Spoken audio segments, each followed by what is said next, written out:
Hello friends, అమ్మగారు డైట్లో ఉన్న విషయం అందరికి తెలిసిందే. కానీ ఒక రికార్డ్ ఇది. గత 10 డేస్‌ల 10 కేజెస్ రెడ్యూస్ అయింది. 10 కిలోలు తగ్గింది ఆమె. ఎంత పట్టుదలతో చేస్తుందో నిజంగా ఆమె పట్టుదలకి హ్యాట్స్ ఆఫ్ నిజంగా. ఆమె మస్తు టేక్ ఇట్ ఈజీ తీసుకోలేదు. బాగా ఏది ఇట్లా కంపల్సరీ నేను రెడ్యూస్ కావాలి, కావాలి, కావాలని మస్తు పెట్టుకుంది లోపల. సో, ఆమె డైట్ చేసుడే కాదు అవన్నీ పాటించింది కాబట్టి అట్లయింది. సో, ఆమె డైట్‌లో భాగంగా ఇప్పుడు మళ్ళీ అంతకుముందు వారంలో తీసుకున్న ఫ్రూట్స్ కాకుండా ఇప్పుడు డిఫరెంట్ ఫ్రూట్స్ తీసుకుంది. వేరే ఆర్డర్ పెట్టింది. అవి ఏ ఫ్రూట్సో మీ అందరికి తెలుసు ఆల్మోస్ట్. ఆ ఫ్రూట్స్ ఏంటో చూద్దాం రండి. ఇవి యాపిల్స్ తీసుకుంది. అట్లనే మళ్ళీ ఆరెంజెస్ తీసుకుంది. ఇవి బ్లాక్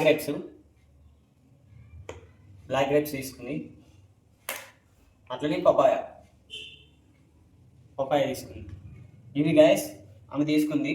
యాక్చువల్లీ ఇంకొన్ని ఫ్రూట్స్ తీసుకోవాలి, ఇప్పుడు అవైలబుల్ లేవని చెప్పేసి ఆమె ఆర్డర్ పెట్టుకోలేదు, తర్వాత తీసుకుంటారట. సో డైట్ మాత్రం మామూలుగా ఎత్తలేదు అమ్ము, మస్తు ఇట్లా పట్టుదలతో చేస్తుంది. సో 10 కేజీలు తగ్గడం అంటే మామూలు విషయం కాదు. మస్తు కాన్ఫిడెంట్గా అన్నీ చేస్తుంది. సో ఇంకా ఇంకా ఆమె ఇంకా డైట్ చేసుకుంటా ఇంకా ఇంకా చేస్తూ ఉంటుంది. సో ఎంతైనా చేయని ఆమె ఇష్టం. సో మనమైతే సపోర్ట్ చేద్దాం. సో ఇప్పుడు వీడియో చేస్తున్న మాత్రం లైక్ చేయరు, అట్లనే సబ్స్క్రైబ్ చేసిన మాత్రం మర్చిపోకూడదు, అట్లనే విలువైన కామెంట్ ఇవ్వరు. Thank you.